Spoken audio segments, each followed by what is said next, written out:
Hello అండి. అందరూ ఎలా ఉన్నారు? బాగున్నారా? ఈరోజు మనం ఈ వీడియోలో చాలా టేస్టీగా అండ్ వెరైటీగా పాలకూర చేపల కర్రీ ఎలా ప్రిపేర్ చేసుకోవాలో చూద్దామండి. మనం నార్మల్‌గా ఈ పాలాకును పప్పులో లేదా ఫ్రై చేసుకుంటూ ఉంటాం కదా! అలా కాకుండా ఈరోజు కొంచెం డిఫరెంట్‌గా ఈ పాలాకులో మనం చేపలు వేసి కర్రీ ఎలా ప్రిపేర్ చేసుకోవాలో చూపిస్తాను. నచ్చితే మీరు ఒకసారి ఖచ్చితంగా ట్రై చేయండి. దీనికోసం నేనైతే ఒక 5 లేదా 6 వరకు ఎండు చేపలను తీసుకున్నాను. ఇలా తీసుకున్న ఈ ఎండు చేపలను మనం ఈ విధంగా నీట్‌గా వాష్ చేసుకోవాలండి. పైనుండి పొక్కు తీసేసి నీట్‌గా వాష్ చేసుకుంటే సరిపోతుంది. ఇప్పుడు ఈ చేపల్లోకి నేనైతే ఒక కట్ట వరకు పాలకూర తీసుకున్నానండి. ఇలా తీసుకున్న ఈ ఆకును మనం నీట్‌గా వాష్ చేసేసుకొని ఇలా చిన్న చిన్న ముక్కలుగా కట్ చేసుకోవాలి. ఇలా కట్ చేసుకున్న తర్వాత ఇప్పుడు మనం స్టవ్ వెలిగించి కడాయి పెట్టుకొని ఇందులో 3 టేబుల్ స్పూన్ల దాకా ఆయిల్ అనేది యాడ్ చేసుకోవాలండి. ఆయిల్ యాడ్ చేసిన తర్వాత ఇప్పుడు మనం నీట్‌గా క్లీన్ చేసి పెట్టుకున్న ఈ చేప ముక్కలను ఈ ఆయిల్‌లోకి యాడ్ చేసుకొని మనం మంట మీడియంలో పెట్టుకొని ఇవి మనకు మంచి గోల్డ్ కలర్ వచ్చేంత వరకు ఈ విధంగా తిప్పుకుంటూ వీటిని మనము ఫ్రై చేసుకోవాలి.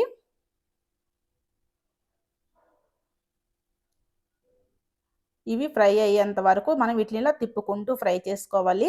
చూసారు గదా! ఇలా చక్కగా మనకు గోల్డ్ కలర్‌కొచ్చిన తర్వాత, ఇప్పుడు ఈ చేపలను మనం ఒక ప్లేట్‌లోకి తీసేసుకుందాం. ఇప్పుడు మనం చేపలు ఫ్రై చేసుకున్న ఇదే ఆయిల్‌లో ఒక 3 పెద్ద సైజు ఆనియన్స్‌ని సన్నగా కట్ చేసి వేసుకుందామండి. ఇప్పుడు ఈ ఆనియన్స్‌ని మనం కొంచెం గోల్డెన్ బ్రౌన్ కలర్ వచ్చేంత వరకు ఈ విధంగా ఫ్రై చేసుకోవాలి. నెక్స్ట్ ఇందులోకి ఒక 4 లేదా 5 పచ్చిమిర్చిని సన్నగా కట్ చేసి వేసుకుందాం. ఇప్పుడు ఒక 8 వెల్లుల్లి రెబ్బలను తీసుకొని, ఇలా ఒక చిన్న రోట్లో వీటిల్ని వేసేసుకొని, ఇలా కొంచెం కచ్చా పచ్చాగా దంచుకోవాలండి. మరి మెత్తగా దంచుకోవద్దు. కొంచెం కచ్చా పచ్చాగా దంచుకున్న తర్వాత, ఇప్పుడు ఈ పేస్ట్‌ని మనం ఈ ఆనియన్స్‌లోకి యాడ్ చేసేసుకోవాలి. నెక్స్ట్ ఇందులోకి 1 టేబుల్ స్పూన్ అల్లం పేస్ట్‌ని వేసేసుకుందామండి. ఇవన్నీ యాడ్ చేసిన తర్వాత, ఈ అల్లం వెల్లుల్లి పచ్చివాసన పోయేంత వరకు ఒక 2 నిమిషాల పాటు మనము ఈ ఆయిల్‌లో ఫ్రై చేసుకోవాలి.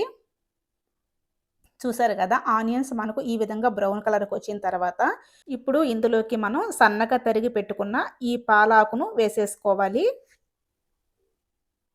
ఈ ఆకు మొత్తాన్ని ఈ విధంగా యాడ్ చేసిన తర్వాత, ఇందులో 1 టేబుల్ స్పూన్ సాల్టు, చిటికెడు పసుపు వేసుకొని, ఈ ఆకు మొత్తాన్ని కూడా ఈ విధంగా కలిపేసుకోవాలండి. మొత్తం ఈ విధంగా కలిపిన తర్వాత ఇందులో వాటర్ అసలు యాడ్ చేయాల్సిన అవసరం లేదు. ఇప్పుడు దీనిపైన మూత పెట్టి ఒక 2, 3 నిమిషాల పాటు ఈ ఆకుని ఉడికించుకుందాం. చూసారు గదా! ఈ ఆకు అనేది మనకు ఎంత చక్కగా ఉడికిపోయిందో. ఇప్పుడు ఇందులోకి మనం ఫ్రై చేసి పక్కన పెట్టుకున్న ఈ చేప ముక్కలను వేసేసుకోవాలి. అన్ని చేప ముక్కలను ఈ విధంగా యాడ్ చేసేసుకున్న తర్వాత, ఇప్పుడు ఇందులోకి మనము రెడ్ చిల్లీ పౌడర్‌ని యాడ్ చేసుకోవాలి. నేనైతే 2 టేబుల్ స్పూన్లు రెడ్ చిల్లీ పౌడర్‌ని యాడ్ చేస్తున్నానండి.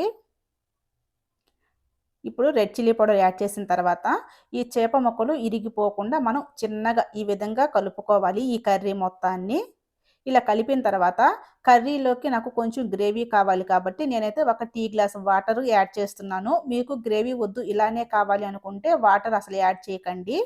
ఇప్పుడు వాటర్ యాడ్ చేసిన తర్వాత ఈ మొత్తాన్ని ఒకసారి కలిపేసి దీనిపైన మూత పెట్టి మనం మరొక 2 నిమిషాల పాటు చక్కగా మగ్గించుకోవాలి. ఒక 2 నిమిషాల తర్వాత ఇప్పుడు చూద్దాం. చూసారు గదండీ! ఆయిల్ మనకు చక్కగా ఈ విధంగా సైడ్ అయిపోయిందంటే కర్రీ మనకు ఉడికిపోయినట్లే. ఇప్పుడు ఇందులోకి ఫైనల్‌గా 1 టీ స్పూన్ నల్ల మిరియాల పౌడర్‌ని యాడ్ చేసుకుందాం. ఇది ఎయటం వల్ల కర్రీ టేస్ట్ అనేది చాలా బావుంటుందండి. మిరియాల పొడి యాడ్ చేసిన తర్వాత మరొకసారి నెమ్మదిగా ఈ విధంగా కర్రీ మొత్తాన్ని కూడా ఒకసారి కలిపేసుకుందాం.